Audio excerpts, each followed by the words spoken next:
try my weird non-muffins? The what? Yeah. I don't think anybody can understand Well, you you know right what now. I'm saying. No, what are you saying? I'm sure I tried them. They were delicious. What? What?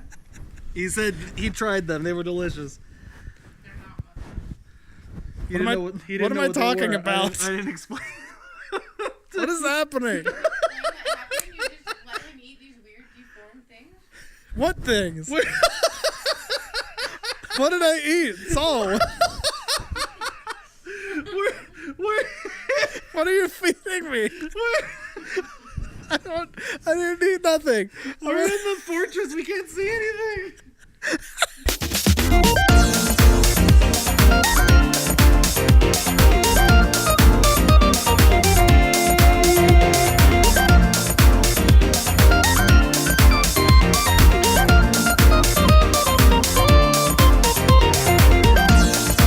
All right, welcome back to the Why Do I Talk to You podcast.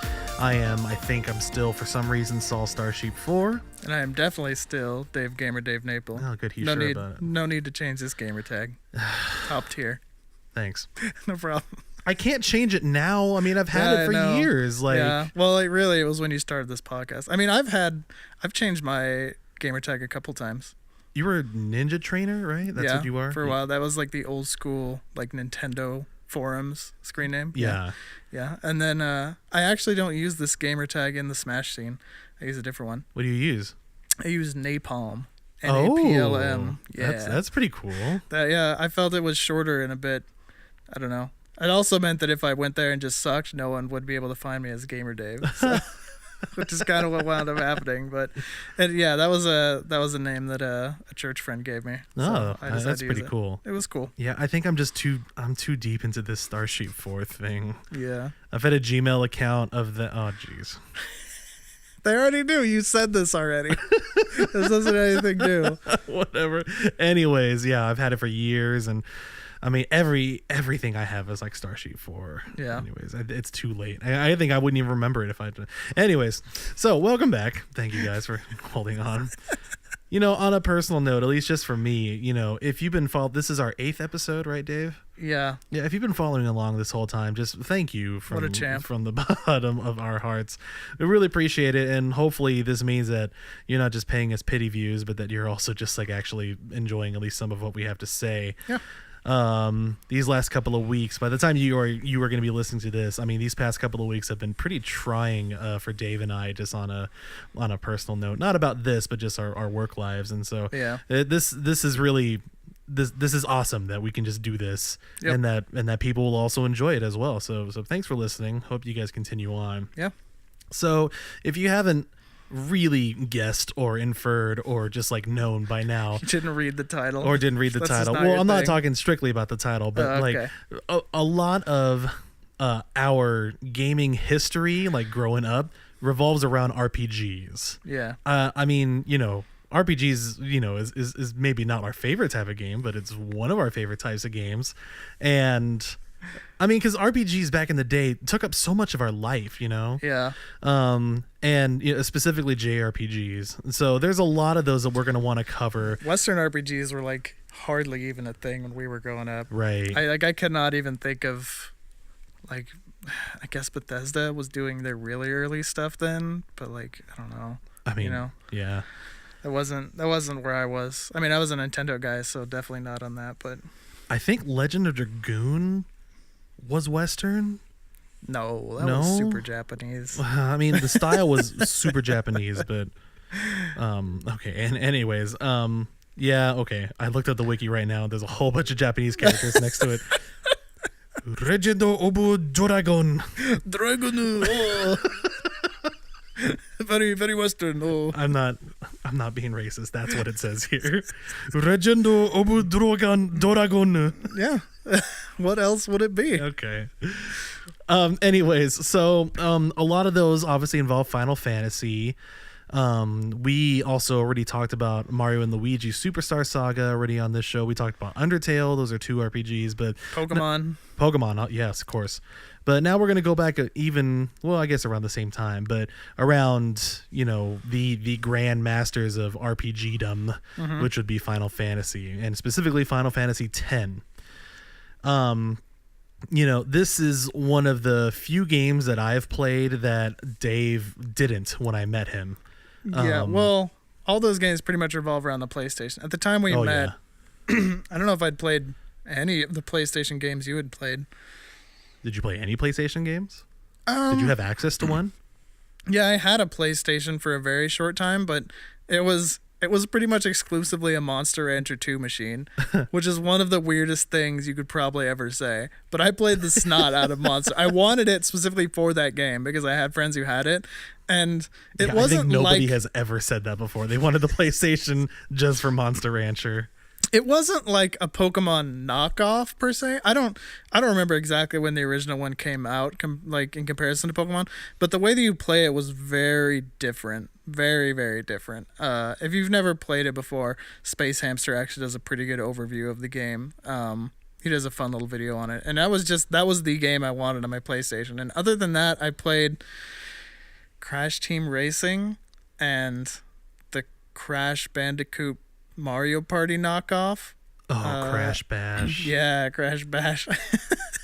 And a couple other really weird sort of niche RPGs. Threads of Fate, if anyone out there has ever heard of that game. Not me. Was another game that I played on there when I borrowed it from a friend. So that was pretty much all my PlayStation 1 experience right there. So while I was over there with the PlayStation 1 going into 2, Dave was over wherever the heck he was with the N64 and the Smash Bros. GameCube playing Smash Bros. Basically. So I got my big introduction to RPGs. I mean, if you don't count Pokemon, which was pretty much the only RPG I played up until then, through Final Fantasy, specifically Final Fantasy VIII. Although I did know what Final Fantasy was, but I had no idea about. I didn't even know about 7, to be honest with you, when I first got it. So, anyways, moving onwards, we'll talk about Final Fantasy VIII in another day. That's a very polarizing game. Yeah, it is. However, it was like my first one, so I'm very nostalgic. You've blinded. got those rose-colored glasses. Yeah, on for that one. I know. Anyways, moving on to Final Fantasy X, though. Final Fantasy X was the first Final Fantasy released on the PS2. And I remember at that time I was subscribed to official PlayStation Magazine, and they were making a gigantic fuss about it. Yeah, releasing new shots whenever they came out. Talking the game up a whole lot. Tidus, the main character, made like the cover of like the second cover, I think, after the PS2 launched or something like that. It released relatively early, I think, in the PS2's lifetime. I was going to ask if it was a launch title. I don't know launch title, but it was like really soon after. Okay. But I didn't pick it up until it was labeled a greatest hits game. Get that discount. Yeah, I mean that's not why, but I mean that's just what happened. Yeah, I'm sure it didn't take very long for it to get that status. I don't really know about that. Yeah. So, well, I mean, I know like for Final Fantasy VII, like the black label copies of the game are specifically like very rare and worth a lot because of how quickly it hit greatest hits status and how everything else was a green label greatest hits thing. That's so weird that that's like a collector's item. Yeah. I mean, I kind of get it. I remember being really angry because a lot of my Spyro games are greatest hits and not Black Label. And I'm just kind of like, no, why do we look so different? I don't want to be different. So you're actually probably more similar to most people. You're trying to be different if you want the Black Label. Okay, so maybe a little bit of just backstory on this, I guess. Although there's not really too much to say. Well, I mean, you didn't. This was the second Final Fantasy game you played, right? Well, I'm talking mostly about like the history of Final Fantasy X itself, I guess. Sure. Although there's not a whole lot to say. The previous game, Final Fantasy IX, is revered as one of the best all around, including. According to ProZD, Hironobu Sakaguchi himself. Yep. No, it's true. A lot of people. So the thing with Final Fantasy IX is I don't know if they like expected it to be the last one. Like there's a lot of times where they like, oh, they expect this game to be the last one, so they kind of like throw everything in there, and it's sort of like it's just different. But it was very intentionally supposed to be let's go back, because with Final Fantasy sort of 6 through 8, they really like strayed from the first 5 games in the series in terms of like themes and setting. It was getting very futuristic and very like spacey and like ooh, technology. And so they're like, okay, let's take a step back. Let's go back to what made like the original games great. Let's go with these characters who have very like solid archetypes. Like here's your black mage, here's your thief, here's your fighter. You didn't have that in Final Fantasy like 5 through 8, really. Yeah, to be clear, like, that's what we're referring to, like the older style where it was more laced in like actual fantasy elements. In like medieval fantasy. Yeah. And so they went back to that, and they're like, let's go back to 4 party members like we did on the Super Nintendo, and like let's go back and do all this stuff. And so a lot of the people involved in Final Fantasy consider their work in that game to be the best. Hironobu Sakaguchi, I've heard this from other places, he considers it like the definitive Final Fantasy. Like that's his favorite. Nobuo has said that's his favorite soundtrack out of all of them. Hironobu Sakaguchi, by the way, is the director behind many of like the biggest Final Fantasy titles. He's the creator. And the creator. He's the creator of the series. Yes. So and kind of a big Nobuo, deal. Here therefore Nobuo Uematsu, hereafter referred to as just Nobuo or Master Nobuo, what have you, is the primary composer for Final Fantasies 1 through 10. Yes. So Final Fantasy 9 was kind of a big deal. And so part of this probably wasn't why people were hyping up Final Fantasy 10. It was probably because it was Final Fantasy in, PS2 graphics, and a completely different, there was no more pre-rendered stuff, which they had done all through the PS1. It was all and like it looked 3D really graphics. good. It looked really good, especially for the first game. And it seemed like in most of Square's experience in the other systems, their first game on the system was like, it was a little dicey in terms of graphics. Like comparing Final Fantasy 4 to Final Fantasy 6 on the Super Nintendo is like no contest. Final Fantasy 6 looks so much better. But you could say the same thing about Final Fantasy 7 to Final Fantasy 9. Just look at the overworld sprites of Final Fantasy 7. I love Final Fantasy 7, but there's no defending those overworld sprites. Blocky, it's just polygony mess. the Popeye arms is what always got me. But, the game's fine outside of that. But, Final Fantasy X just came out, and it looked like they knew exactly how to use this system, which was pretty sweet. So, not to mention all the colors and just the environments they used. Yeah, I mean, so that was a lot of the huge draws to Final Fantasy. Because it was on a new platform or a new console, it was able to push the boundaries of the visual medium, and it did that a lot. I mean, I think one of the first things I saw of it, outside of some of the promo pictures in the magazines, were actual like TV trailers for it, and it wasn't. It was actual in-game graphics, something we don't really see nowadays anymore. Yeah. It was either the full CGI cutscenes or in-game like FMVs still, and like it was beautiful then. And I mean, it holds up today now, although we still have to sort of like, it's PS2, Yeah. It's not HDs. No. But I mean, straight up, since Final Fantasy VIII was already like in my repertoire of games, Final Fantasy X was on my radar. I just didn't have the money to get it. So once I finally did get it, it was Final Fantasy X is a very, very different experience. While still offering a JRPG, it still is. Final Fantasy X is, I mean, it's a departure kind of, but mostly it does things very differently from previous Final Fantasy games, especially going after Final Fantasy IX, which, as Dave said, went back to more traditions. Final Fantasy X changed the battle system, up to their graphics game a whole lot. Changed their mini game, and we'll go into all this later in detail. No more card games. No more card games. But basically, they changed, and also dialogue, actual spoken word dialogue. Yeah, actual voice acting. That's a big deal. Actually, that's a really big deal. Nintendo still hasn't done that. No, and so that's what we were going for, was like a Final Fantasy upped up in technology and like advances in graphics and in gameplay and yada yada and that. So. And I meant to mention this earlier, but I just sort of forgot in my long rant. But Hironobu Sakaguchi was not involved in this game. This is the first Final Fantasy game that he did not have involvement with. Yeah, well, this begins the next topic of how, we had mentioned at the end of our Tarzan episode, right? Where how you sort of compared Tarzan to Final Fantasy X. Oh, this is not really it's this weird. Because I don't want to say it's a black sheep, and I don't want to say it kind of is though. Like there seem to be these points in like I noticed this with a few franchises. You could say it in Disney with Tarzan. You could point to it in Fire Emblem with what happened in Fire Emblem Awakening. Final Fantasy X is definitely this point where there's just sort of, heck, Legend of Zelda, you had Ocarina of Time. There's like this point where there's so much change in the game's formula and how they're doing things that it creates this divide in a fan base. And usually these things are good. No one is, I mean, you can't say no one anymore, which is interesting in itself. But most people aren't going to tell you that Ocarina of Time is bad, right? So most people aren't going to tell you that Legend of Zelda Ocarina of Time is bad. But it has, like, it's come out now where it's sort of created this divide where some people consider sort of the 2D Legend of Zelda to be like the real Legend of Zelda games, and like everything after, like, it's just not quite as good. Like, not that it's bad, but it's not the same. And so you get that same type of thing in, you know, the Disney Renaissance where it's like, Tarzan, it just isn't the same, and it ruined it because going forward things were different. And so that's sort of what happened with Final Fantasy X, where things were so different going from Final Fantasy 1 through 9 to 10 that it created this really big, it's still a great game, and I don't think people who say like, oh, it's a bad game, like, I think they're just wrong.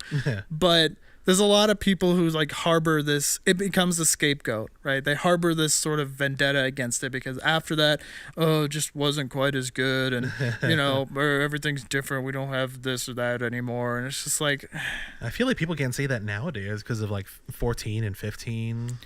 I mean, are those really, well, I haven't played 15, I'll just say that straight out, but like in 11 through 15, are there any of those games that you think has really been as impactful as 1 through 9? 14 was a successful MMORPG. I think you could say the same thing about 11. 11 was a less successful, but still successful MMORPG.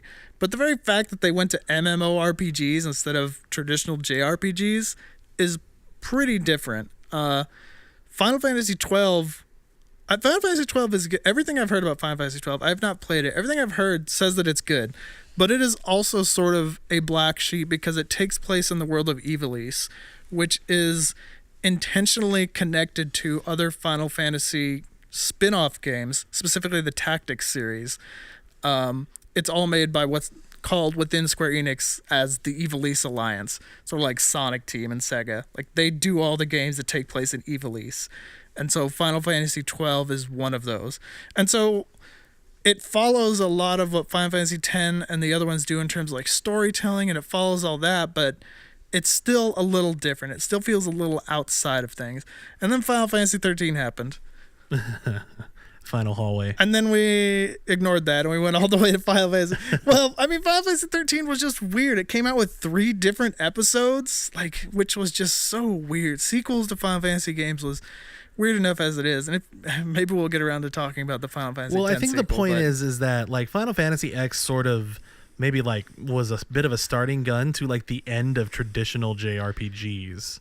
kind of, yeah. You know, we don't have. Which is interesting because it itself is a pretty traditional JRPG. Yeah, it is.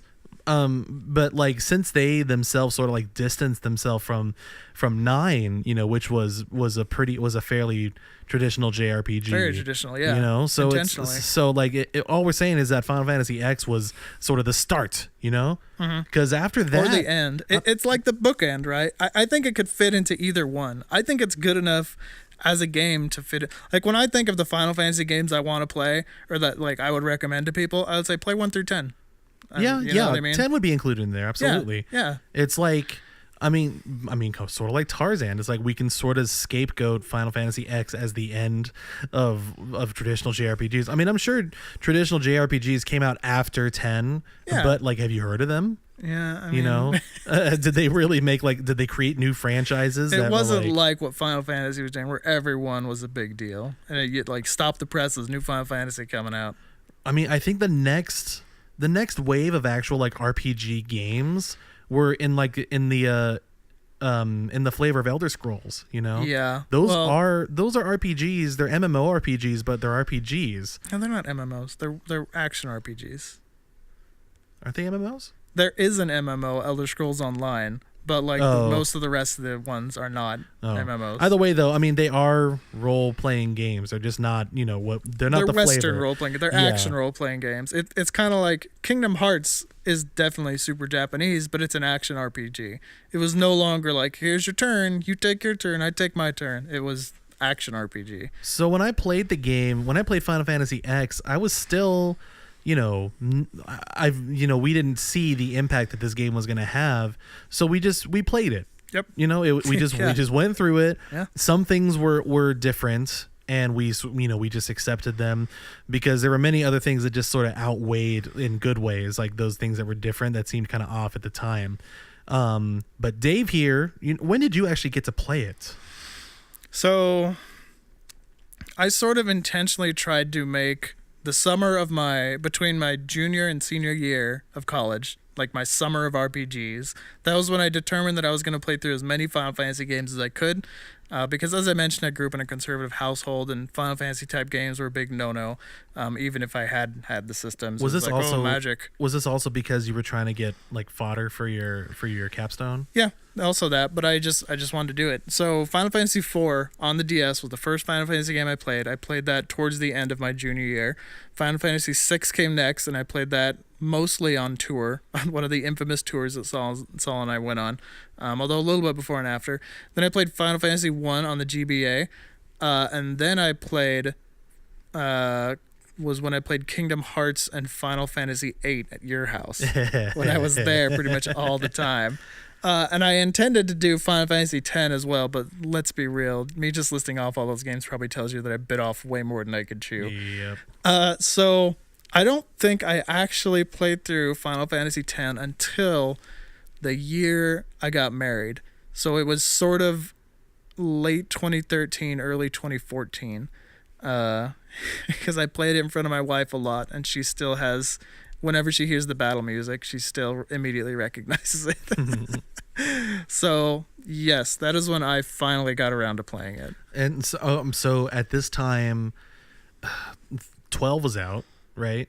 Oh yeah, At least 13 was out. 13 was out. Most of the 13 series was out by that time. And so you had already experienced like the decline, I guess, of the traditional JRPG model. I guess, but I mean, it had never, in my mind, it had never declined. I had been apart from. I didn't own a PS2 until I got married, when I inherited my wife's PS2.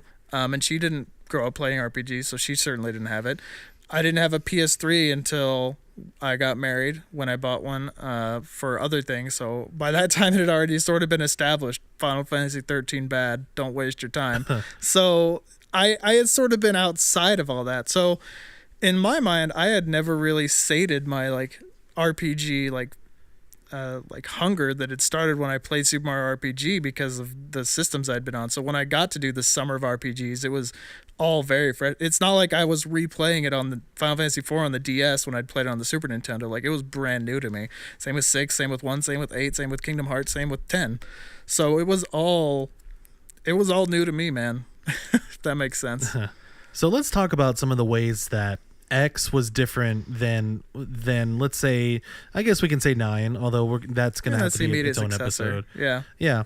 So one of the biggest things I can think of is the sphere grid. Yeah. So in a general RPG in general, you fight baddies, you gain experience points, and when you gain enough, you gain a level.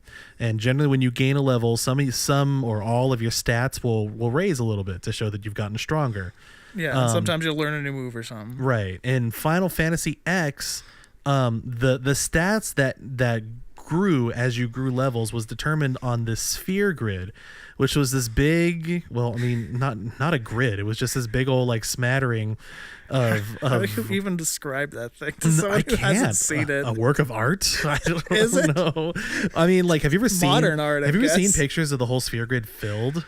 Not filled. I think I've seen pictures of this whole thing. It's a beautiful thing. I never finished it, but no. Oh my goodness. So basically, as you keep fighting baddies, you will also pick up spheres, which are just items, and that's what you would use to like activate these slots on the sphere grid. Yeah. And then each slot would do something different. You would learn a new ability, or you gain defense points or strength points, what have you. And that in and of itself was like a mini adventure because there was a lot Yeah. of forks in the road. Yeah. You didn't want to go down this road because it might be a waste of your resources and things. It was Yeah. different. And you could look ahead, so it wasn't like a mystery what you were going towards. Right. And every person had like a different a different journey as They well because started at a different. So every character actually shares the same grid, yeah, but they six. all start at the same point, and one person filling in part of the grid doesn't prevent another person from filling in that same part. right. So based on where you start, there's sort of a direction that you can tell they're pushing you. Right. It's like if you're, Yuna and you just want to be a basic summoner with some white mage stuff, here's the direction you go. Right. Like if you're Titus, here's the basic direction you go. It'll just sort of accentuate your strengths and this is where you go. But you don't have to. You can change it up at certain points depending on, there are some certain spheres you like have to get to like go the way opposite of where you're quote unquote supposed to go, but you can do it. And so you can do really wonky stuff with your characters if you really want to, or you can just follow the standard path and they'll just get better. And eventually, once they reach the end of quote unquote their path, they'll enter another person's path. So I think Titus immediately goes into Yuna. So he starts learning healing magic once he's sort of completed his path. Whoa, this is a family friendly podcast. Okay. I think Oren goes into Titus's area. Moving Yeah, on. just ignoring that. So he starts to get a little bit faster and getting some of his quick techniques. I think, does Riku go into the Black Mage tree? I can't remember. No, I think she goes in the Black Mage tree, which is kind of cute because there's a few points in the story where she's talking to Lulu about wanting to be a Black Mage, which I thought was a nice little touch. But basically, it's eventually, weird for the thief class to also like, because that's what she is, right? She's the thief class. She's the thief class. Yeah. But yeah, so basically each one is sort of fits into this archetype, like we were mentioning, like Riku is the thief, Yuna is the white mage summoner, Lulu is the black mage, Waka throws things. And so eventually Kimari's the tank, right? no, Kamari's the blue mage. Kamari learns that's moves right. that the enemies use on him. That's So right. he's like the wild card. He can go like any direction he wants. No, And Waka's definitely not the tank. no. I'm pretty sure Oran is the tank. I guess. Oran just hits really hard and takes hits like a boss, and that's all you need, really. Like, Oh, poor Waka. I love Waka. I love Waka too. Waka was like one of my MVPs because he does damage. Like he does some serious damage. I think Yeah. he does work. But yeah. So like we said, the sphere grid was one of the biggest differences. I've only ever seen the sphere grid or, like the similarities or like similar systems pop up in one other game, and that was Kingdom Hearts Recoded. Wow. Yeah. It's weird. Didn't I show you that? You did. Yeah. I don't think I associated it with the sphere grid though. It totally was. It was just like Interesting. laid out like a big empty motherboard, and you got chips, and you had to place those chips in there, and you got your attributes. That was Well, it. Okay. And I again never got close to filling that, and the only one you ever had to do was Sora. Yeah. But I just never did. Anyways, another departure I think from other ones was that the past three Final Fantasies, right? 7 was active, right? Oh yeah, we're talking active battle. Yeah, the was- past 6 Final Okay, Fantasies yeah. have all been active time battle Which systems. basically means that the battles keep moving no matter what. So you have to sort of make your decisions like just wisely and quickly Yeah, so as there's well. this little bar next to each of your characters in like the battle menu, and when it fills up is when you can access their like options to like attack or magic or whatever. And while yours is filling up, the enemies are too, but you can't see that. So if yours fills up and you just sit there, the enemies will keep attacking you and you will never do anything if you're like sitting like indecisive. And I think there's settings you can pick with whether once you enter certain submenus, if the opponents like pause, like once you hit magic, if you're choosing which magic spell to cast, I think it will usually pause the enemies, but I think that's an optional thing depending on how hardcore you want to be. But yeah, the idea was it kept moving. It was trying to get away from the first 3 Final Fantasies, which were strictly very traditional turn-based. All of your characters pick what they're going to do at the same time. as your enemies do, and then they all sort of do it at once, and it's determined at like which character has the highest speed, who goes first, and this person goes second, blah blah blah blah blah. And so the active time system was sort of to keep you more involved, so that it wasn't just a simple boring menus, quote unquote. And it works, man. Yeah, it really works, especially if you run into like the rare, really heavy enemy, and you're like, oh no, yeah, and it just casts that one spell. It's hard to be thinking that far ahead because, like I said, as soon as it fills up and you're like on the screen, you know that you're like on the clock because the opponent is gaining seconds on you the longer it takes for you to decide what you want to do. So it's good. It was a very innovative battle system that they invented for 4 and that they kept until 9 because that's just how good and definitive it was. Then we get to 10. Yeah, which is completely different. Completely different. So the closest thing I compare it to is Super Mario RPG because as opposed to the first 3 Final Fantasy games, not everyone in your party picks their move at once. One person picks it at a time, and then they do it, and then it's the next person's turn, which is how it worked in Super Mario RPG, or the Mario RPGs in general. The catch is that you see on the side of the screen who's going to be going next. It's all listed out in a little order for you. And so you can see like, oh, Tidus is going first, and then 2 monsters, and then Yuna, and then Tidus again, and then Auron, or something like that. And so it creates this really interesting environment where because you can see exactly how that's going to play out, you can really plan ahead. And it's really interesting. And certain moves that you use will cause your characters to move up or down in that order. Mm-hmm. So there's like fast moves and slow moves. So like Tidus has a lot of fast moves, where if he uses like, I think it's just called quick hit, his turn will come up sooner than it would normally. Whereas Auron is just super freaking slow. His turns like never come up, but when they come up, he at least makes the most of them. So I really liked, and I should throw this in too because I abused the heck out of this, but I just loved it. You could switch. So in most RPGs, you get like let's say Final Fantasy. I don't even remember the exact number. How many characters were there in Final Fantasy VIII? Like party members, there 6, were at 7? least 7 final members. Yeah. Okay, but I think you could only anyway, no spoilers.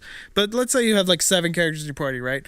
Normally you'd have your 3 people up there, and then maybe the game is set to where the people who aren't like fighting get experience, and maybe it isn't. But you just kind of have those 3 people, and then your 3 favorites or whatever, and then you forget about the other 4, like the people you don't like, and it's like whatever. Right. Final Fantasy X did this really cool thing where in every battle you could switch to the people who were not in your immediate party, and it didn't cost you anything. If you had Kimahri in the back and you were running with Yuna, Tidus, and Auron, and you have Tidus and you're like, oh, I really want to use some ability that Kimahri has, you just pull out Kimahri. And I was like, oh, here he is. Like, you didn't lose your turn. It's not like Pokemon where you switch and you lose your turn. It's just, there he is, and he can do whatever. And it sounds kind of broken, but it's really cool because it gives you access to your entire party. Your entire party is fighting. You're not like losing anything by like not using those characters. And it also enables all of them to get experience from every battle. Okay. Yeah, that's gigantic. I mean, I remember in Final Fantasy VIII how much of a struggle that was just drawing magic for 3 members and then switching out Final Fantasy for 8. other 3 members. I'm just saying that ability would have been nice to have in Final Fantasy VIII, for instance. Yeah. But like I said, I made sure, because I have this weird obsession with wanting my party to be equally leveled. Every battle I was in, whether it was a random battle or a boss, I made sure that every character got into it, because there was no punishment. It wasn't like there was 1,000 points of experience, and if you had 3 people in, it got split 3 ways, and if you had 4 people, it got split 4 ways. It was like, no, every character who participates in this battle gets 400 experience, period. So if you have 3 people participate, you got 12,000 total or 1,200 total experience. If you had twice that many people, then you had twice as many experience points, basically. And that's the kind of value that a man like me cannot pass up.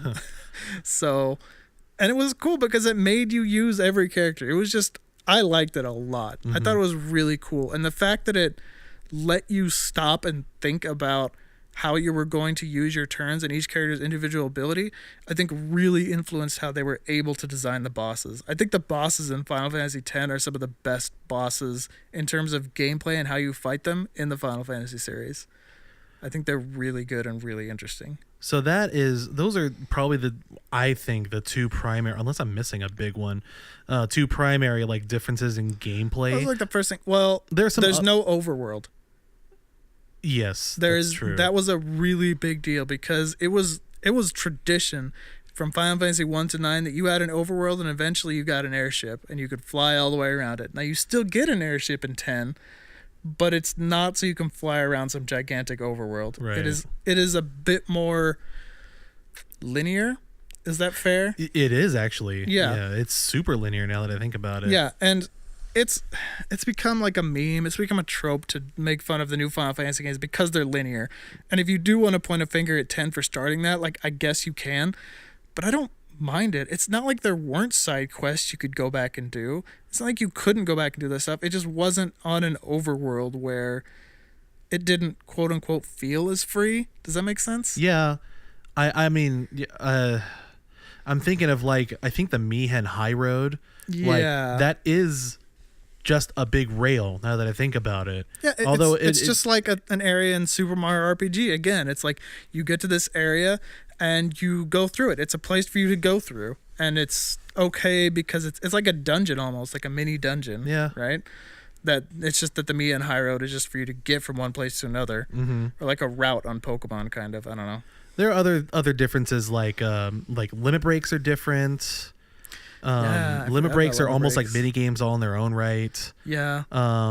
Summons are also way different. Rather than just like watching a giant cutscene and dealing a little bit more damage, now it was actually like you actually controlled the summon and They like things to replaced do. your party. Yeah, they replaced your party, and you as the summoner, Yuna, would actually control it to do things like basic attacks to like their limit break, attacks. Like, Shiva did her trademark Diamond Dust attack and whatnot. Summons, I mean, just overall, though, play a pretty important role in the game as well, though. All right, question. In terms of like when you first played this game, how often did you actually use the summons in battle? Not very. I never used Not them. very I at all. cannot think of any. I think the only time I tried to use them was when I was trying to cheese like one of the final battles of Seymour. If you remember what I'm talking about. There's like a point where he is just wrecking your world, and I was like, oh, maybe I could cheese it by putting a summon out of this point. And he just has one specific move that is basically A FEO nope. summons. It's just a nope, gets yeah. rid of your summon. You're just like, oh, okay, I guess. I would Oh, usually alright. bring out a summon after I got one. I wouldn't even bother. Oh, really? It was just, I was like, I don't care. I mean, because some of them, because I was looking for the CGI cutscenes, yeah. Um, Yeah, and that makes sense. I played this in 2014, so I don't care what the CGI yeah, cutscenes are. on a like, whatever. PS2. On the- I was not playing the HD remaster version. I guess No. just clarify that. So that part was different, although summons do play kind of a big role in the game, In the story. in the story. Yeah. The side mini games. So in 9 and in 8 and 7. No, there was no card game in Okay. 7. In 8 and 9, there was a very optional card game. Yeah. Game that you can play. In 8, if you got really good at the card game, you had an ability to like turn them into extremely rare items. In 9, I mean, is there an end game to them being in 9? There is actually a point in the story where you have to play the card game Oh. to a certain extent. And you don't have to like have built up your deck. But like there is a point where you have to play the card game. Super. Uh, I should probably start playing it again then. I enjoyed the card game in 9 a lot more than 8. I thought that it added more depth and it made more sense than whatever the garbledy-gook of Triple Triad was. So 10 decided to throw away card games, and since they had more space to work with on a disc, they had Blitzball. Blitzball. Blitzball was a game, Let's blitz. completely invented in Final Fantasy X, which is also the main game of our protagonist Titus. It's kind of like underwater water polo. Mm-hmm. Because Basically. I guess the denizens of Spira can hold their breath for a really long time. Yeah, while exerting themselves extremely physically. And so there's a big like colloid of water like inside of this big arena, And it sounds like what it is. You get a ball and you swim around in there and you try to get it into the goal. It's very simple. The game also like adds things like special moves where like it can poison one of your Where characters. Titus is OP. Yeah, pretty much. Rip Waka. There is a point where you have to play Blitzball, but after that it's very optional. You don't have to win. You actually don't have to win. Yeah. I actually forget what like the end trove of getting really good at Blitzball is, though. I'm sure it's. Like, I remember rare you can items. recruit some really cool people. Like you eventually get Waka back, and there's like some other people I think, but I don't remember what the ends. Mhm. I never did that. So I forget the Xanarkin Abes, the Besaid Aurochs, yeah. and then the Luca. I don't remember. I don't even remember the team you're playing against in like the part where you have to play. Aren't you playing against Luca? Maybe. I don't even remember. It's just some Final Fantasy-ish word. Like or what is an whatever. Auroch? It's like the Besaid Aurochs. Dude, how dare you? Everybody. Aurochs. I don't know what Aurochs an you. Auroch is. Aurochs me. you. Everybody I, Aurochs. she, we, Aurochs. Oh gosh. So that, as far as the gameplay differences, I think that about sums it. I mean, we can go into more minute detail, but we're not. The thing that I love most about this game is the storytelling of it. I think having dialogue definitely helped it, and I also think not having bad voice actors helped that. Because to be fair, Legend of Dragoon had voice actors, but man, they were bad. They were I'm surprised they're not memes right now. It is bad. And I guess we got to start that. We got to strike while the meme is still hot. Sure, you Gotta go start ahead. posting those. Start cheeseburgering. Thanks. Doge. Whatever their names are. I Whatever. don't remember their names. But the voice acting in here is done really well, and the story is not too unique. I mean, it's not like the most ingenious story ever written, but the way that it develops is really nice. I think it is pretty unique, honestly, for what it is. I don't mean, know. I think it's like a What can you think of that's comparable to the entire like concept of sin in this universe, though? And like, that was really like mind blowing when you found out like what that was all about. You're like, what the like? Do you think we should just sort of go over the story right now? You should, yeah. Okay, so the way that the game starts is that you're Titus. You are clearly some sort of hotshot blitzball guy, Yeah. and you're about to play a game when all of a And sudden you hate your dad's guts, right? That's established already. it is. That's right. You hate your dad's guts. Daddy issues all around. Yeah, because he's a superstar Blitz player. You're like a star Blitz player. He's like the Blitz player. Yeah, there's like some commentators like saying like, "Will he ever rise to the occasion of his father?" Yeah, something like that. And so while you're playing your game, your town is being ravaged by something. You can't really tell what it is, like some sort of hurricane type thing. You get sucked into it, and then now you're transported into this other place that you find out is called Besaid. And while you're there, you encounter some characters, Waka, Lulu, and Yuna. And Kamari. And Kamari. I can't Forget I'm, about I'm Kamari. sorry. I Fuck can't forget Kamari. about Kamari. That was our joke, right? Kamari only says his name, right? Yeah. Just Kamari. I mean, that is true. Like he Speaks in third person, but like he's like, but he hardly ever talks. Yeah. Like, he's just there. Anyway, so you come to find that Yuna is a summoner and who's making her pilgrimage through the world of Spira, and Waka and Lulu and Kamari are her guardians on this journey. But you find out that the journey's end is in Xanarkand, which is where Titus is from. Yeah, he keeps telling people, he's like, oh, I'm from Xanarkand, and they give him this look like, What are you talking sure you about? are, Yeah. buddy. You basically find out that you've been transported like many years into the future. Like, you don't find that out for a while. You're just like, for a while it feels like you just kind of got transported to this other world where there happens to be a city with the same name. And you're like, what the heck? Like, it's really weird, and it takes a while to build up, but yeah, eventually you find out that you're in the future. So yeah, you're basically at this point just like following her and the other guardians just so you can find out some answers for yourself. And because Yuna's hot. Okay.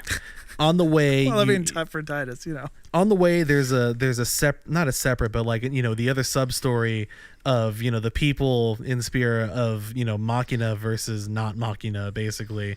And basically, this is a world where technology is extremely rebuked and like Yes. even punished by the gods, right? Well, Or- we kind of, I don't remember when you find out about sin. I don't remember if it's when you first meet Yuna, where they're like, yeah, she's going on this pilgrimage to beat sin or whatever, or when it sort of comes up that that's the end goal.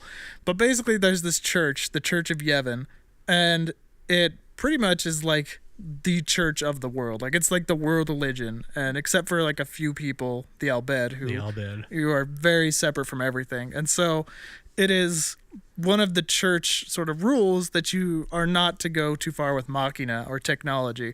And the reason for that isn't necessarily because the church will come after you, but because sin will come after you. And sin is this giant, he's basically a giant humpback whale. Like this giant floating humpback whale thing that is just completely immune to everything and can wreck your mess whenever he wants to.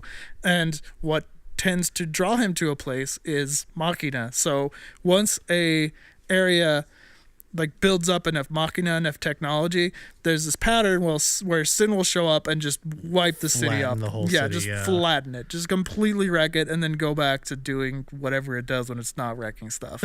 Just kind of disappear. And so, yeah, it has become a no-no to develop a certain amount of technology. So, so you're going along, like, where am I right now in the story? Have we met Seymour yet? No, I guess not. So Seymour is in the Church of Yevon. He's like Seymour is a maester, which is essentially a priest, a right? bishop or like a higher up. Yeah. He attempts to try to defeat a small, like, sort of portion of sin called a sin spawn using Machina, which was like extremely controversial and blows up completely in their faces. Basically, you come to find, you know, it's very clear he's you know, to quote ProZD, he's a Lysanderoth character, where it's like, of course you're evil. Yeah, you're definitely the bad guy. But everyone else is like, oh, Seymour, he's the good guy. You're like, you know, I don't know how to break I've this seen to enough you. anime. Basically. So, moving way forward, I mean, obviously he's evil, but he's even more than that. He's just weird because it takes a long time for you to get what his like goal or his deal is. Yeah. Because like he keeps being like, I'm going to defeat sin and like save the world, and like, all right, good for you, buddy. But I'm not playing as you, so that must not be true. Well, he's also an unsent. Yeah, but you don't find that out for a while, No. right? And so maybe you should explain sending. So since when you there's die, so many weird. yeah. so When you much die stuff. in the world of Spira, you have to be sent by a summoner, which means, like, you know, your soul, your spheres, whatever, go to the far plane, which It's is like, kind of like Last Rites, kind of. Yeah, I guess. yeah. It's the best thing I can think of. but sometimes a summoner doesn't, and depending on your will of your spirit, you will remain as an unsent, either as like one of the monsters that you end up fighting in the game, Yeah, eventually he'll turn into a monster. is, or like, that's if where they you come are from. or if you are hardy enough, you will stay like your sort of like human form. He'll just kind of stick around. And we know two of those in the game, and Seymour is one of them, and then you eventually find out that Auron is one of them too. You don't find that out for a long time. Right, that's actually kind of a big one. You're just kind of, because you really grow to like Auron, Yeah. and you're just like, oh man, Yeah. come on, dude. So anyways, there's a big thing where Seymour's plan is revealed, and you know, he bad, he evil and whatnot, and he's forcing Yuna to marry him, which at this point you know is bad because Titus is starting to love her and everything like that too. Yeah, this is a big romantic subplot. And and they rescue her, they defeat him for I don't now. remember why he wants to marry her. It's like symbolic because He says- his yeah, he daddy, says that her if daddy they- was important, Yeah, because like if they do that, then like Spira will be like, unified behind them or yeah, something. Yeah, I but don't know. of course that's just like a vehicle for him to enact his evil plan, I guess. Or something. Seymour yeah. was not the most. I mean, his hair is awesome, but he wasn't the most interesting character. Villain in the hair, game. top 10. So then comes in, I think, the biggest twist. He's of the easy game. to hate though. Kind of like we talked about Clayton. Like he might not be the deepest thing, but he's really fun to hate. He's actually really easy to hate because he's just a complete slimeball. You find out that he like murdered his father, and there's a couple points where he's like murdering other members of like other maesters, other like church higher ups, so that Yeah. he can be the guy. Like he's definitely he does his job. He does his job really well. I think he's a good villain. Yeah. I don't have any qualms against that. No. So then comes in the biggest twist. I don't think after that. I think before that you knew that. The biggest twist, I guess, of the whole game is that this is a cycle that repeats ever so often, where a summoner makes a grand pilgrimage across Spira, and then will defeat Sin by summoning the final Aeon. The way that this is done, though, is that one of the Guardians has to sacrifice themselves to become the final Aeon. Yeah, the Guardians are the people who travel with the summoner to ensure that he or she can get to all the shrines and get all the summons and Yeah. basically acquire the power she needs to pull this off. So one of the Guardians has to become the final Aeon, and in the process of the final summoning, the summoner dies. Yes. And also in the process there, the final Aeon will defeat Sin, but also become Sin itself. Yeah, so when we say defeat Sin, we mean basically put it to sleep for like an undisclosed amount of time. I think it's like, I don't know, 100 years, something? I don't remember. It's long enough for people to get comfortable, but not long enough that it's like any sort of permanent solution. So at all. Yuna's dad, named Lord Braska, was a summoner, and I guess it must be less than that because she's only like, what, 18 or 20? Yeah. So dang, it must only last like 10 or 20 years or probably, something. yeah. Wow. And it turns that you find out also that Jecht, Titus's dad, was Braska's guardian. So when you piece all that together, you find out that Sin is Titus's dad. Yep. That's actually kind of Awkward. that's a big awkward reveal. Not to mention the fact that Yuna has to die as well. Yeah. And Titus is not okay with that. He is not okay with that. There's actually a wonderful cutscene where like Titus is trying to calm her down a little bit. They're in the Macalania woods, which is like really aesthetically beautiful, and they have this Really big ethereal. They have this big makeout scene underneath the water while the main theme Suteki Dane is playing. I liked that scene. I thought it was visually like really well done, but It's so Japanese. So- it is so anime. Like it is. There's no denying there's that. no getting around it. And so basically they were like, no, let's do things differently. And so As you continue to do things exactly the same. so you finally get to Xanarkand, and you have Which to is just a complete ruin. Yeah. Like it is just complete wreckage. you have to defeat a lot of people on the way that are like there to like do regular business. And you're like, I don't want to do regular business. And like, well, I'm gonna kill you, and then you kill them. And I everything kind of like forgot that. about that. And then again, this is totally just moving forward really fast, and you defeat everything. It's a really really hard battle in the end, and the final scene, basically as a result of all of the world kind of becoming at order and at peace. Well, we have to talk about where Titus actually comes from, right? Well, why don't you go ahead then? Well, you'll have to correct me because you are much more familiar. Basically, it turns out that Titus didn't actually come from the past. He came from this dream world of the past. Okay, so I'll explain this. So basically, Xanarkand, which is where they end up, right? Yes. All the people there that were destroyed by Sin in the beginning, since they weren't sent, their memories and like their souls are sort of concentrated in what they call the faith. Well, it has to do with this weird dude. It has to do with Yevon, right? Where Yevon, there I was think. there was this massive war or something, and Sin was like his ultimate weapon. I think it was like Machina versus Summoners is what the war boiled down to, right? Yeah. Roughly. And so Yevon was like, man, if only I could create like the ultimate summon. And so in this world, summons come from quote unquote faith, Fiyth. Ooh. So I guess the best way how would you describe faith? It's just these people who like concentrate all their essence into this It's like weird a collective summon. mind, I guess. Kind of. Yeah. And like you find out that like it's heavily implied that Seymour's super creepy, really wonky summon thing is like actually the faith of his mom, Yeah. right? Or something, which is just all kinds of Seymour is so creepy. He does a Yeah. really good job being creepy. His Aeon, if you guys just want to look up And, like, Anima, yeah. that's the name, Anima. I was freaked out then. Viewer discretion advised. Oh jeez, I was freaked out then. I'm freaked out now. Yeah. And plus, you actually get to own that summon. If also. you do like a long side quest. Yeah. Not worth it. But in any case, so you find out that that's what Sin is. He's this Aeon, this summon that is being powered perpetually by these people who are constantly giving it faith. And you come up to this really creepy wall in Xanarkand 2 where they're all like stuck in it. And it's just like, it's really weird. And so basically Yu Yevon was very like idealistic. He was like, I want to keep the memory of Xanarkand alive forever. And so he made them basically like dream of Xanarkand eternally. Yeah. And that is where that reality is like where Titus and Jecht are from. Yeah. And so in order to stop sin, they need to stop these people from doing this, basically. But as soon as they do, their reality ceases to exist. Which means Titus will cease to exist in this timeline. Correct. So after sin is defeated, Yuna is doing her sending, right? Which then means that Titus is going to have to leave. Yeah. There's a... Does she know at that point? I don't think they told her. I don't remember. I don't remember, actually. Yeah.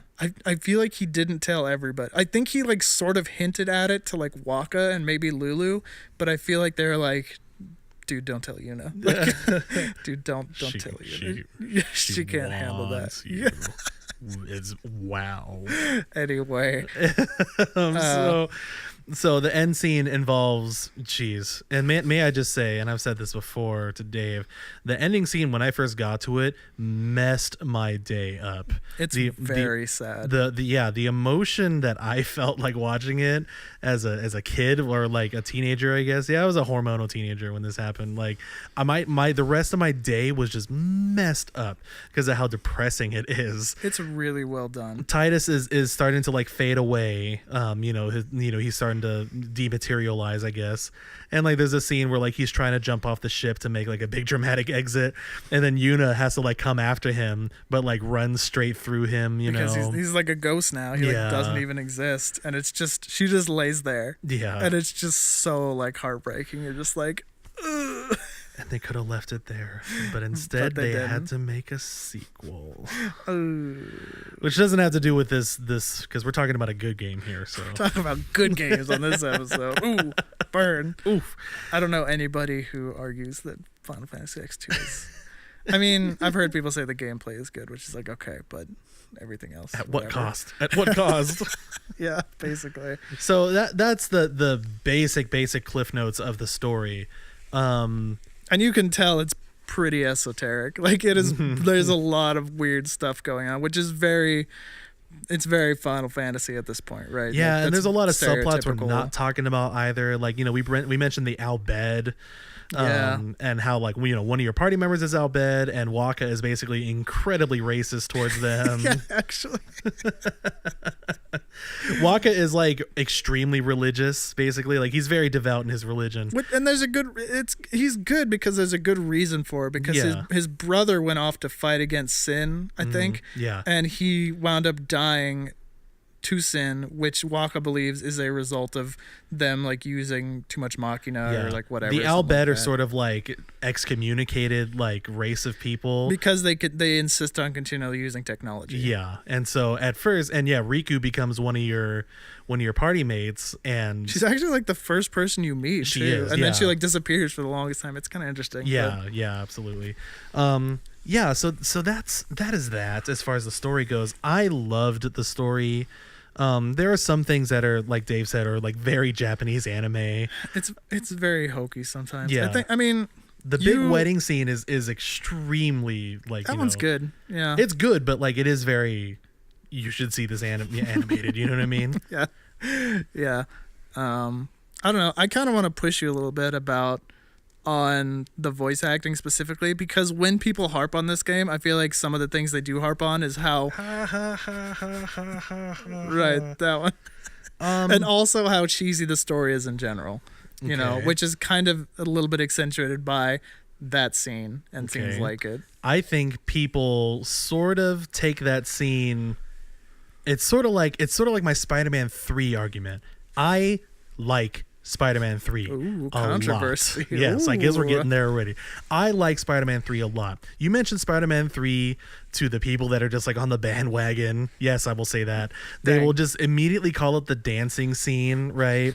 Like him dancing on the scene. They never ever mention the fact that all the girls on the dancing scene are repulsed by him, that he's clearly trying to look like a goofer, and that like none of this is like working out in his favor. And they're definitely trying to say that, but no, people just like, oh, you seen the dancing scene? That means the whole movie sucks, you know? Like, guys, you didn't see the whole movie. Like, that's all you're facing. You probably didn't even see the movie. You're just following along on Mei. That's probably true. And so people sort of do that with the voice acting in this particular scene where Yuna, at this point in the game, Titus doesn't know all that Yuna has to do.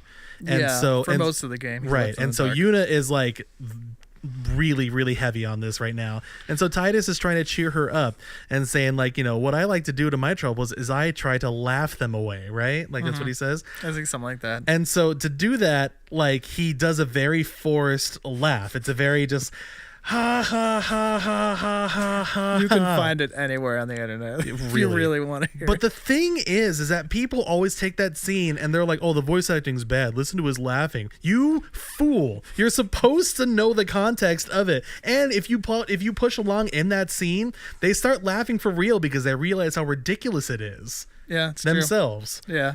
I really never had a moment in this game, especially going after after playing some JRPGs that had just horrible voice acting. Watching this one, ever thinking that any of the voice acting was bad in any way, to be really honest with you. Yeah. I thought most of the voice acting was really good too. I think Titus's voice is kind of annoying sometimes, but it's not like bad, you know. It's kind of just taste too. But other than that, like even Seymour talks. He's really over the top, but it's great. But it's great. It's good villain speak, you know? Yeah. Yeah. Um It's like pseudo British kind of. yeah. We always have to have our bad guys be British. Yeah, it's Clayton. just like, I know. It's very proper and like better than you, right? Yeah, it very much is. Yeah. Waka, the fake and Jamaican. I loved Waka. Basically, very Besaid good. is an island like Besaid sort of is town. Jamaica. Besaid is Jamaica. Let's just say that. Everybody there speaks with a Jamaican accent. Waka just speaks with a Jamaican accent the whole way through. Jamon, you should be here in Besaid. Welcome. Dave does a really good Waka. Sorry, it's just too fun. Overall, like I never had any issue with the voice acting, and I've had something to say about it because I had played games with just wretched voice acting in the past. Yeah, like a lot of those PS1. It's weird going back to the PS1 era because Square Enix was just like vomiting RPGs all over the place, like whether they were Final Fantasy or not. Like Threads of Fate was a Square game, and so there were just so many RPGs on that system in general that some of them just, you know, they weren't the best.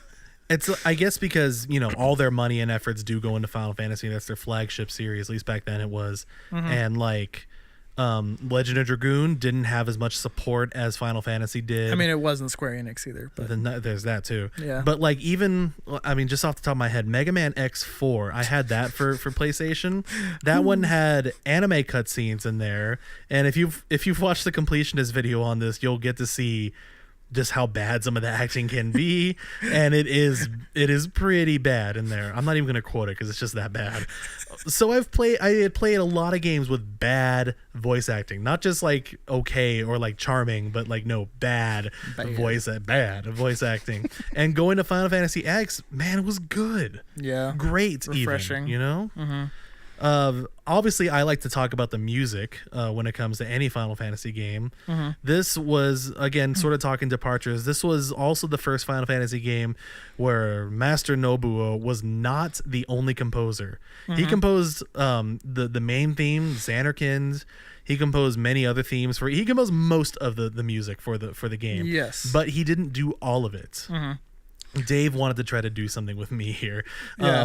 While he's doing that, I'll just sort of explain. So Nobuo uses, in past Final Fantasy games, or I guess specifically on the PS1, he liked to use traditional instruments. You know, they might be electronic and MIDI, but they're traditional instruments. Only a few times would it be like clearly electronic. Like, and if it was like an organ sound or like some sort of synthesizer sound that he could just rock out on because he's really good at that. But Final Fantasy X, since there's like the underlying fight of organic versus machina, a lot of the music represents that as well. There's a lot of like instrumental sounding music, and there's also a lot of like synthy poppy sort of sounds also intermixed in there. I mean, in fact, the first thing you hear, I guess when like you actually get control of your character, is a very synthy and poppy version of the Final Fantasy Prelude, which sort of represents how machina Zanarkand is at that time. And other things like that as well. So it was different, but the things that end up being all of Nobuo's efforts blow me out of the water.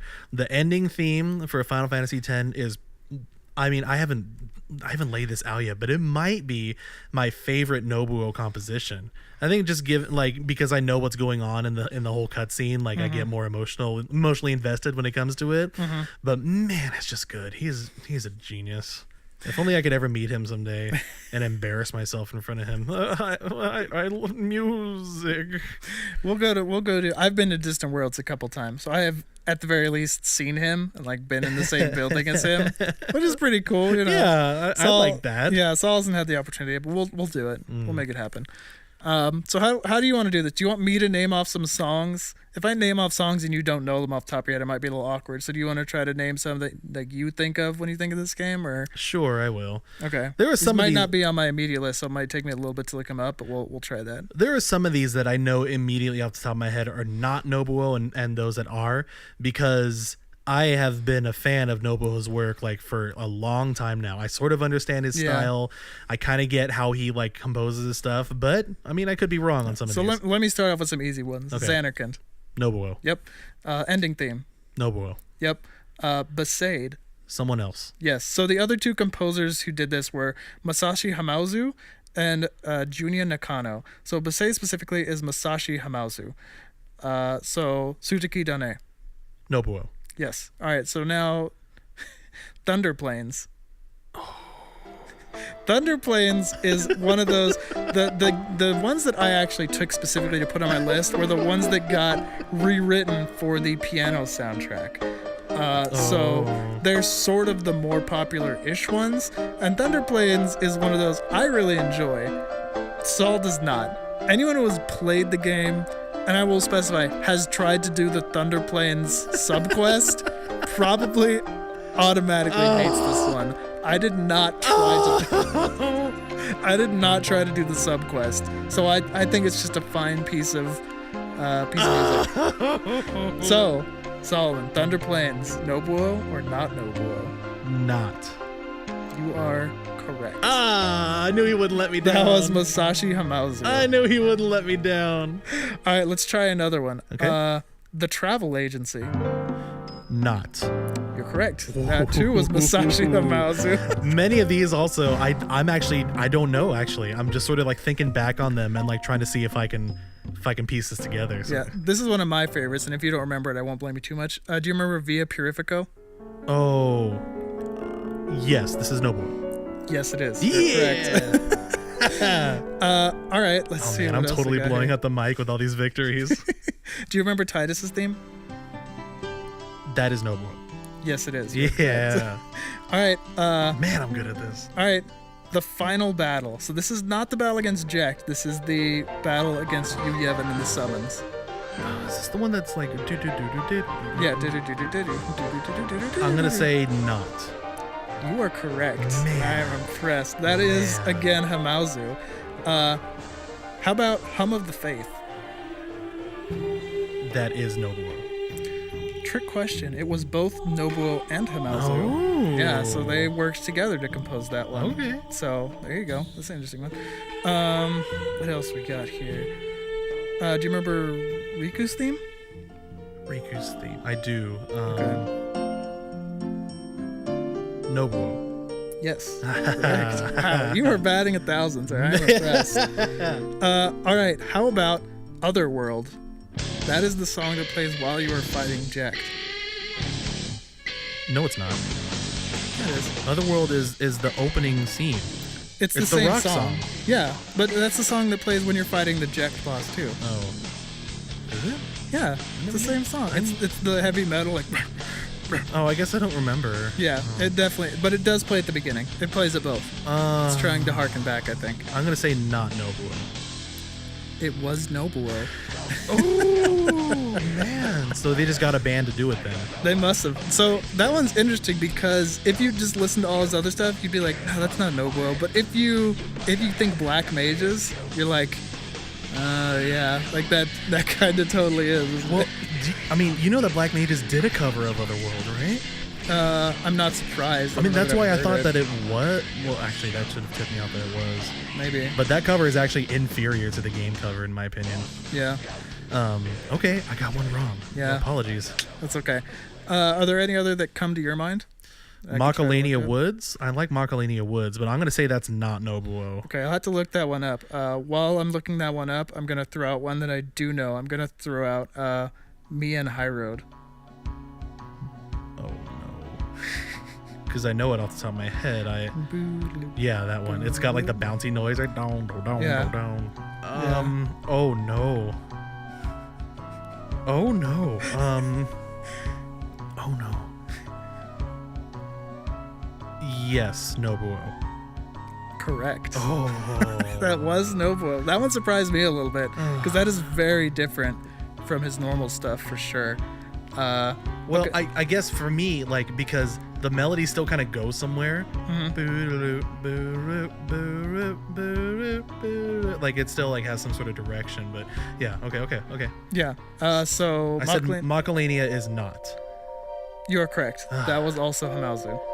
That's a beautiful piece though. It really like encapsulates the ethereal like area that you're in. Let's see. Are there any other good ones? How about Fight with Seymour? This is like the last one. Like Not. It was. Oh. That was Nobuo. Yeah.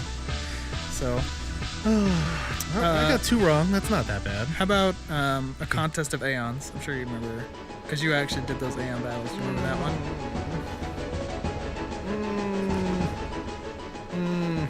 Not. Correct. Oh. It was boy. Junya Nakano. So that's actually he seems to be very much the tertiary composer. So there's a lot of Hamauzu, a lot of Yeah. Nobuo, and then like Junya Nakano sort of spattered in there. Can you do find out if the Cloister of Trials is not or find out who that is? I'm gonna say Cloister of not. Trials. God, because that is only second to Thunder Plains in my opinion. Yeah, that one it kind of grates on you a little bit. Why don't you talk about how much you love it while I try to find it? So when you reach a temple in a new town, in order to receive the Aeon, you have to pass the Cloister of Trials, which is a giant platforming puzzle where you have different orbs that like open doors or move pathways and whatnot, and different orbs do different things, and different slots will activate different things. It's a really giant puzzle, and the music they're the doesn't. dungeons. Yes, the music just doesn't help it very much. Oh. So I'm not actually sure what the name of the music in the Cloister of Trials is. It doesn't seem to be Cloister of Trials. You can look if you'd like. Okay. Well, Well, I mean, here I have it pulled Okay. up here, just the whole list. I'm Yeah. assuming it'd be on disc 1 since that's pretty early on. It's called it's the Trials. Is it the Trials? and Okay. it's by Uematsu. Sorry, You failed me. it's all over. It's all over. I renounce everything. Yep, that's it, man. So I mean, all that notwithstanding, even though the music is different, especially since there's not exactly the same composers, Final Fantasy X is still a very, very, treasured soundtrack of mine. I still extremely enjoy It's still it. really good. Yeah. Yep, I like it a lot. And this sort of brings to light some of the things I really disliked about the game, and there's not a lot, but the Cloister really was like, are you kidding me? Like, and I don't remember disliking them that much. I don't know. well, it's just like I gotta do this again, and like, because I'm not the best at puzzles. I'm really not, and especially like if it gets slightly confusing after a while. Like, so this one does. Wait, no, this orb. Hold on, no, this I'm supposed to. wait, I can only carry 2 at a time? It's like, oh yeah. But I have this bag full of potions. How come I can't like that? That Blitzball also took quite a while. I mean, Blitzball was enough for it to be its own like mini disc of a game, you know, like, you know, Madden Blitzball, you know what I mean? Like that sort of thing. And so like if you were really serious about it, it took quite a while. I think a game could last up to like 40 minutes. Yeah. Real minutes. And you had to like level up your characters much like you would level a traditional RPG character. And I guess to be fair though, I mean, you would put in similar amounts of times doing triple triad. You would put in similar amounts of time grinding. But like a game was pretty quick. Like a single game of like cards. Yeah. Yeah.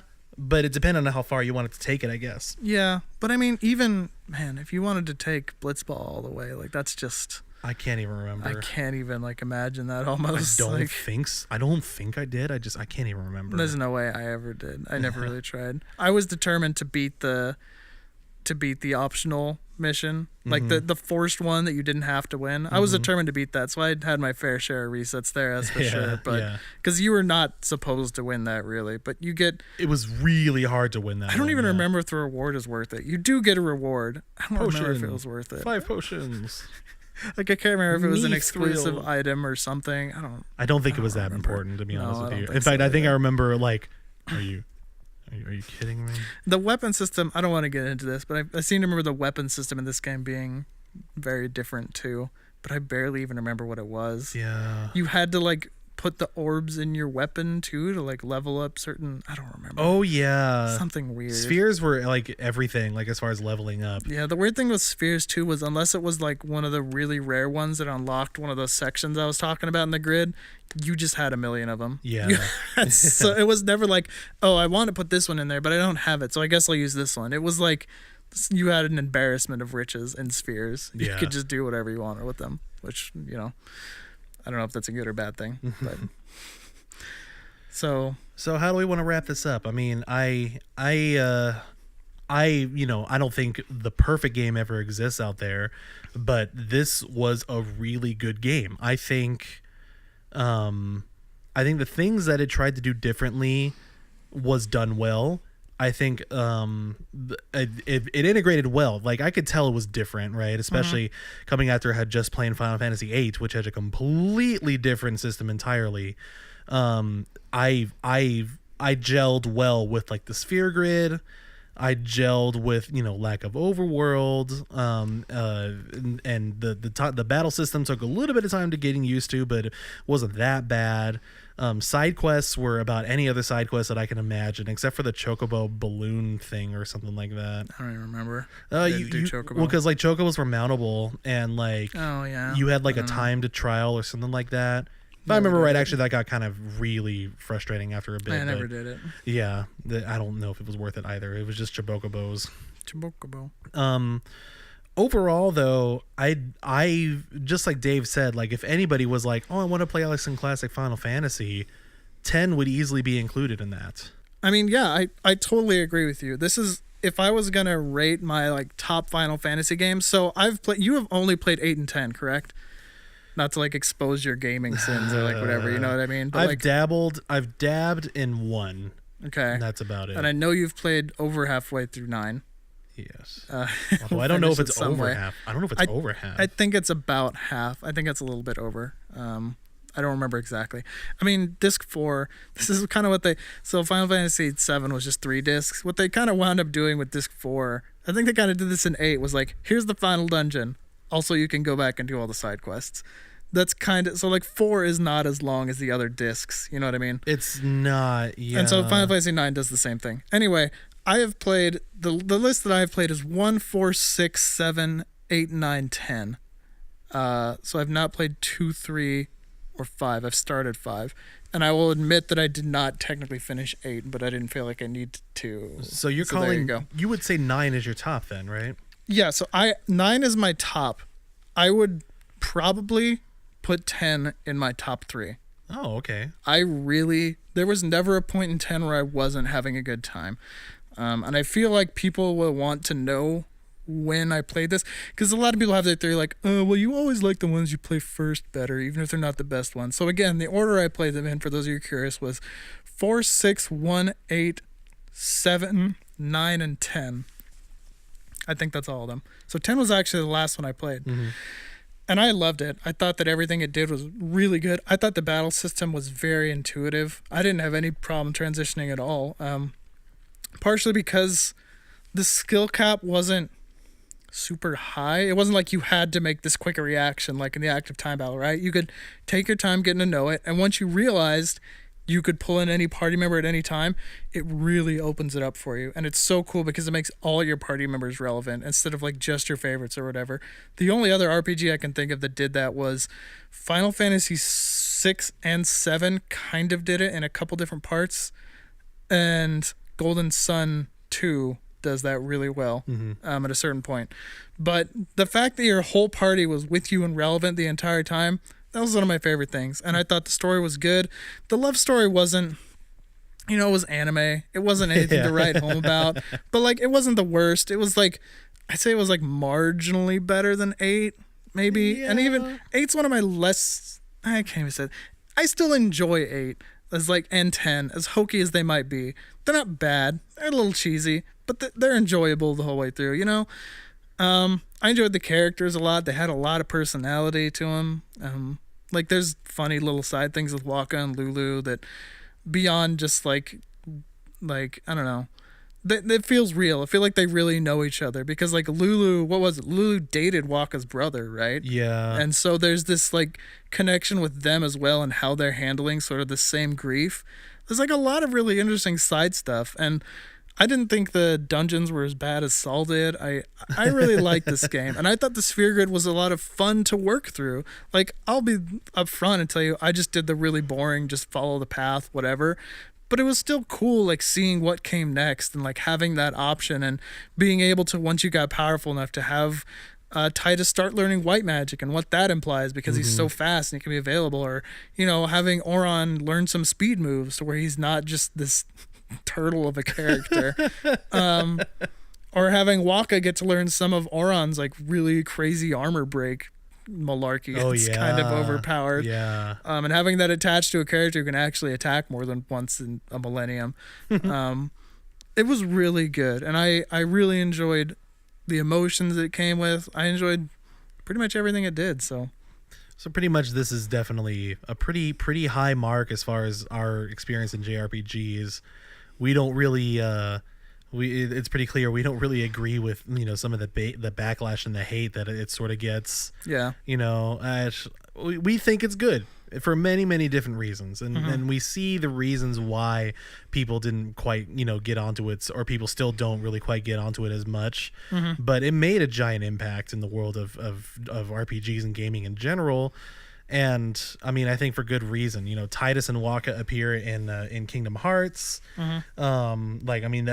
That kind of says something right there. I think is that characters from 7, 8, and 10 appear in Kingdom Hearts. Like, these are the characters you're going to recognize. You know what I mean? Yeah, they were put in there sort of for mass appeal, I guess. They were definitely the ones that everyone noticed and knows. So I mean, I think that says something about the game. I really think there is an HD remastering out there. If you have the time, I mean, because this is a big game. Yeah, it is definitely big. I mean, if it was on the PS1, it would be a 4-discer for sure. Yeah. We kind of meant to talk about this, but just didn't get on to it. How, man, it's hard to play through a JRPG nowadays. Now that we're old. Now that we're old and crusty, like and busy and crusty. It's Dave and I have said several times for different games, like, man, we should play that game again, or yeah, I should play that game again. I think I have several new save files on a lot of my favorite RPGs of just like 1 hour of playthrough, and then that's it. It's hard. It's really hard, but I mean, when we were younger, that was a lot easier. I would say, I would still highly recommend this game. I mean, if you have the time, if you are willing to. If you're a young person who's actually listening to these old farts talk about. And or even if you're an old fart like us, I guess, like if you have the drive to want to commit. The gumption. Yeah, the gumption to want to try to finish out this really, really, I would call it a piece of art. then I would still very much recommend it. The music, the visual, the storytelling, the gameplay, all of it is there, and it's done really well. And if you're going to call something a work of art as far as gameplay goes, in a very, very like, how do I say, like, you want to appreciate the art and where this sort of medium came from. Yeah, and I'm also trying to say that those are like very like small ways of like saying that, because I know you can definitely go deeper into that sort of rabbit hole. It's all there, and it's all very pleasing, and it's all done very well. I highly recommend it. Yep. So are we good? I think we good. Alrighty. Well, thank you for listening to this cast of Pod. Why? What are you doing? Very much. What happened? Much thanks. Thank you. Thank you too, Danny Barrett Hoover. Okay. OC Remix. This is a reference Rob to 10 that I'm not getting. Expert novice for music. Social media, like, comment. Please, Yes. social our media. Social my media. Social my it media, all up. please.